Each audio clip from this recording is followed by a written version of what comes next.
bring it far. Holding your breath still, you jump the fire. We'll just sit and wait till you see me fly. You know you'll never catch me for it. See me fly, the way I put my finger on it. See me fly, you got it.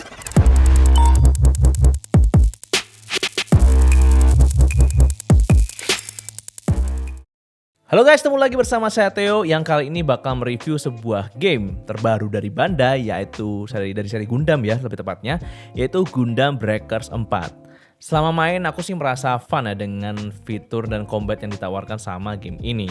Kira-kira apa aja yang bikin saya tertarik sama game ini? Kita langsung aja masuk ke review dari game yang udah ditunggu-tunggu sama fans Gundam ya.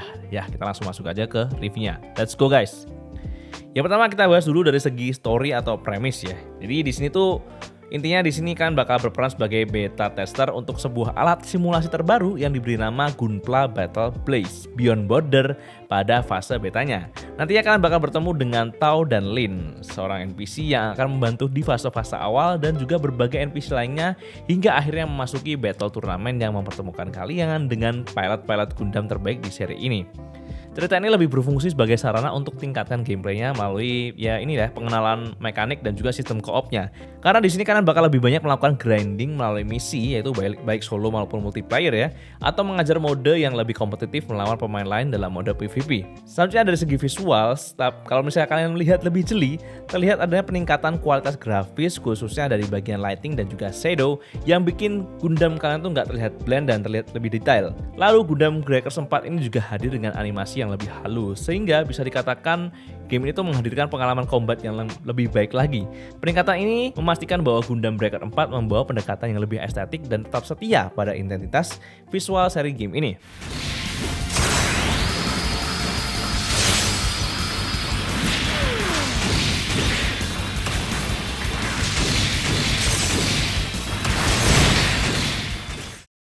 Dan selanjutnya yang paling penting adalah dari segi gameplay mechanics dan juga fitur-fitur terbaru ya pastinya.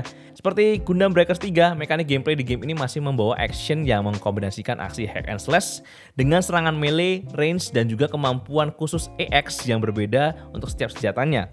Di sini aku lebih suka pakai senjata melee seperti pedang energi atau kapak atau mungkin great sword juga ya, untuk menghasilkan damage yang lebih tinggi ketimbang serangan range. Meskipun ya tentu aja bakal lebih beresiko kena serangan musuh juga.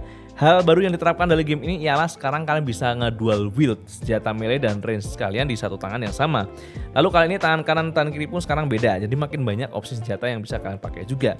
Dual wield ini semakin menarik sih karena bakal memperbanyak combo yang bisa kalian lakukan. Kalau sebelumnya mungkin kalian bisa cuma serangan melee biasa, di sini bisa kalian kombinasikan buat melakukan serangan yang lebih sakit guys. Ini adalah salah satu senjata yang paling aku suka sih, kecuali Great Sword. Ternyata Great Sword ini set damage-nya lebih gede lagi, yaitu terserah kalian mau pakai senjata yang mana ya. Kemudian dalam game ini tuh ditonjolkan sebuah fitur yang namanya Break yang menambah layer strategi kalian dalam combat, yaitu menghancurkan parts-parts musuh buat mendapatkan parts-parts mereka dan bisa kalian gunakan buat menunjang kustomisasi Gundam kalian sendiri. Untuk bagian ini akan dibahas lebih lanjut di bagian customization ya. Sedikit kembali ke mekanisme dasar, kontrol Gundamnya juga cenderung gampang dan luas bahkan buat pemula sekalipun.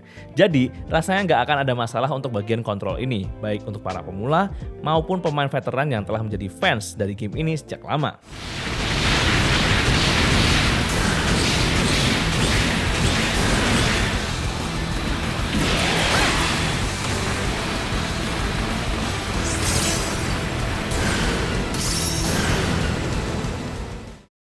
Peningkatan yang bisa aku sebutkan dari game ini adalah lobby improvement ya.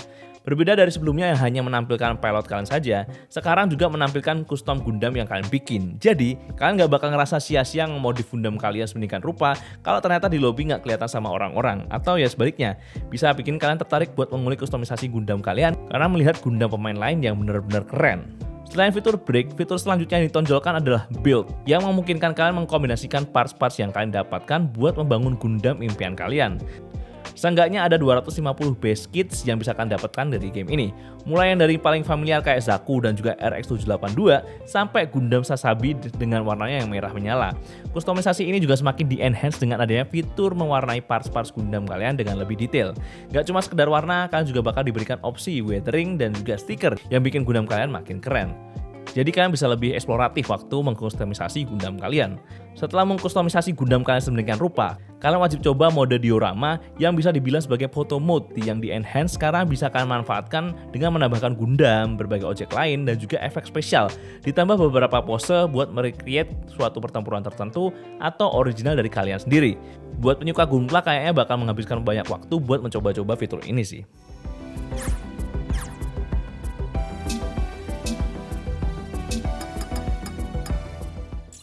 Lalu kita bahas sedikit soal PvE mode ya. Di sini tersedia beberapa pilihan yang bisa kalian lakukan, mulai dari story, quest, dan juga bounty. Tapi kita bahas dulu dari misi quest atau mission ya.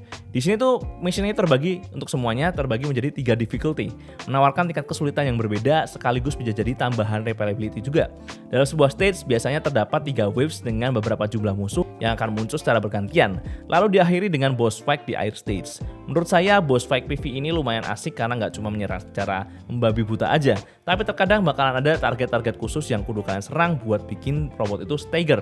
Menurut saya mode ini bakal jadi menarik banget dengan memunculkan berbagai macam variasi boss yang bikin kita penasaran buat membuka stage baru dan mengalahkan bosnya.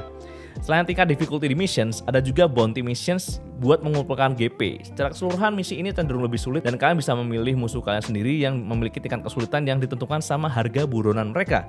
Parts yang di drop sama bounty mission ini juga tentu bernilai lebih tinggi. Dari kedua tipe misi ini sepertinya udah kelihatan kalau game ini bakal grindy banget buat ngedapetin parts-parts yang kalian pengen demi membuat Gundam favorit kalian. Tapi prosesnya bisa jadi lebih fun ketika kalian bisa menemukan senjata dengan damage yang lebih tinggi buat mempercepat prosesnya. Intinya, seperti game kebanyakan, kesabaran adalah kunci untuk game ini guys.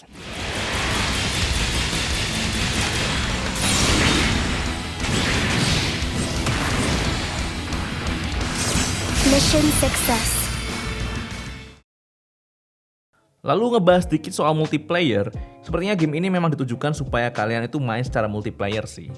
Bikin proses quest kalian jadi lebih cepat karena para pemainnya lebih mengejar objektif ketimbang AI.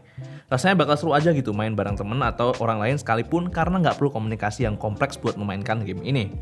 Intinya bagian paling menarik dari game ini adalah sisi kustomisasinya, di mana kalian bisa ngebikin berbagai macam Gundam dengan parts pilihan kalian dan juga bisa kalian warnanya sesuka kalian. Jadi kalau misalnya kalian kurang cocok sama parts-parts tertentu karena warnanya kurang gimana atau kurang mencolok gitu, kalian bisa ubah warnanya sesuai dengan pilihan kalian guys. Bisa aja kalian bisa membuat dengan kepalanya Zaku tapi badannya Gundam Wing dan sebagainya. Itu adalah salah satu kelebihan dari game Gundam Breakers 4 ini. Kemudian selain itu senjatanya juga banyak banget opsi senjatanya. Bisa kalian mulai dari yang serangan melee dan juga serangan range, itu berbagai macam ya. Range aja juga yang modelnya seperti assault rifle atau mungkin lebih ke arah SMG atau machine gun gitu. Dan juga melee-nya tuh juga cukup banyak guys, dari senjata yang simple kayak energy sword ya yang sering banget muncul di seri-seri Gundam. Ada juga kapak yang biasanya dipakai sama Gundamnya Zaku ya. Dan itu ada juga yang damage-nya lebih gede ya, itu ada juga itu Great Sword, itu yang bisa dipakai 2 tangan, itu damage-nya sangat sakit kalau menurut saya. Ya, itu aja ya kali mungkin buat review game Gundam Breakers 4. Pastinya bakal menarik banget buat para fans Gundam dan udah tersedia di beberapa platform juga yang bisa kalian cek ya. Gundam Breaker 4 udah dirilis di akhir bulan lalu dan udah tersedia buat platform PS4 dan 5, Nintendo Switch dan juga PC melalui Steam. Jadi buat kalian yang suka sama Gundam dan ngefans sama gamenya, silahkan dibeli aja guys buat menikmati game terbaru Gundam dari Bandai ini. Sampai ketemu lagi di konten-konten selanjutnya. Goodbye guys.